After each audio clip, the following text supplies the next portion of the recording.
Theo, you've taken on a derelict corrugated iron wooden frame building. You've given yourself a hell of a job. Why have you done this? I don't know, I think it's hard to put into a few words, but for me really, I've grown up on Bailbrook Lane, or just off the ends of Bailbrook Lane. My family are around here. I've always admired the building. I've always been kind of a strong advocate of community spirit, and I think it's been such a wonderful building that's been sad to kind of see it go into disrepair in the last few years. So given the opportunity and the challenge to restore it and bring it back to its former glory, I just couldn't miss out on. You're a young couple.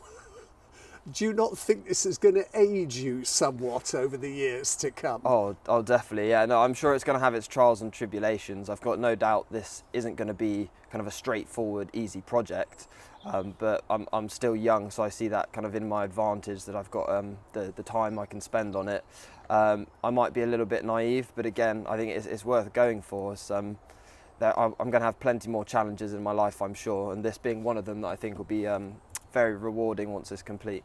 Have you any experience in house renovation and restoration? Not so much house renovation. My current job, I'm working as an assistant project manager for a construction company that does high-end interiors.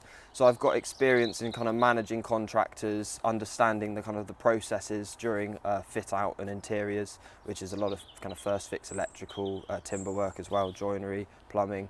So I think that kind of helps me out a little bit. It also puts me instead with loads of good connections for kind of some of the best trades in the area. But yeah, there's definitely a lot to learn, and there's no doubt obviously I'll be doing elements that I can do myself and with family and friends' help, and there's a lot that I'll be getting in contractors to do when you need the professionals involved. Now, a lot of young couples find it very difficult to get a mortgage for an ordinary brick-built house. I'm amazed you got one for this. So we haven't actually got a mortgage on this at the moment. So it's myself, my savings, my partner's savings, and a private loan from a family member who's kind of helped go towards this. And then we've got some more money in the pot for the works. You've taken on a Grade 2 listed building. Are you aware that that in itself is going to be an issue and that they'll want things to stay as they are?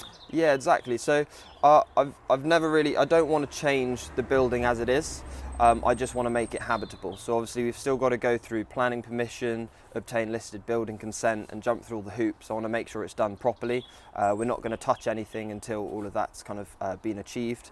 All I really want to do is make it wind and watertight, kind of add insulation and just repair it where it needs. I want to keep the character and the shape and the style and everything else that makes this building the building, which is the reason it's listed, because of its historic importance of one of the kind of last few remaining Tin Tabernacles in the United Kingdom. It's a much loved building by the local community. Will they be involved at all? Well, definitely. I'd like to open it up at certain stages. For example, once we've cleared it out, get the community to kind of come round, see it, maybe put on a little thing with kind of showing some of the old photographs, show the architectural drawings before planning, and just so we can have a bit of a Q&A so they get kept in the loop. Yeah, I think, like you say, although kind of we've purchased the property, it is a community landmark, and I want the community to kind of feel involved in this and be kind of kept aware of what's going on. I'm not here to make you beg by any means, but if some of the locals decided to put their hands in their pockets or to offer their skills, would you accept that? Of course, I wouldn't say no if someone wants to pop down on the weekend and lend a hand, kind of sorting through boxes or moving materials around. Yeah, I'm not adverse to charity, but I think, yeah, if community get involved, that's always nice, but I'm not going to beg for it. You say you grew up in this area. What memories do you have of this place?